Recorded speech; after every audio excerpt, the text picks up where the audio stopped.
അമ്പിളിച്ചേട്ടൻ എന്ത് കയ്യിലിട്ടാലും അത് കൂടുതലാണ്, കറക്റ്റായിരിക്കും, അത് മീറ്റർ കറക്റ്റായിരിക്കും.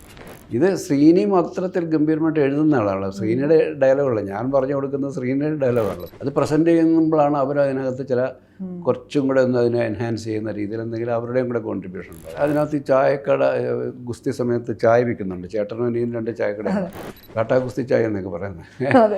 എൻ്റെ നല്ല പാലും വെള്ളം പശുവിൽ നിന്നിറക്കിയ പാലിൽ നിന്ന് പാല് എല്ലാവരും അതൊക്കെ അവരുടെ ഡബ്ബിങ് സമയത്തൊക്കെ ചെയ്യുന്ന ചില അഡീഷൻസാണ്.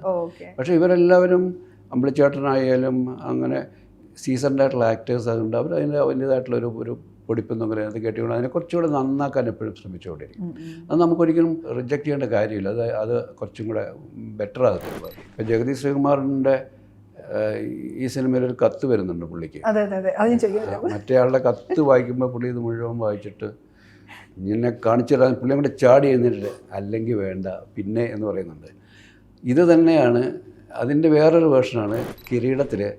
ഈ കീരിക്കാടൻ ജോസിനെ കണ്ടാൽ എങ്ങനെയിരിക്കും, എന്തിനാന്ന് ചുമ്മാ ഒന്ന് കാണാൻ, അത് പുള്ളിയുടെ കയ്യിൽ നിന്നുള്ള അത്രയും മതി. അതിനെ വല്ലാതെ ഇപ്പം അത് നമ്മൾ സംസാരിക്കുന്നത് കൊണ്ടല്ലേ ആ കാര്യങ്ങളൊക്കെ ഇങ്ങനെ ഇംപ്രൂവൈസ് ചെയ്യുന്നുണ്ടാണല്ലോ ഈ മൊമെന്റ്സ് ഒക്കെ കിട്ടുന്നത്.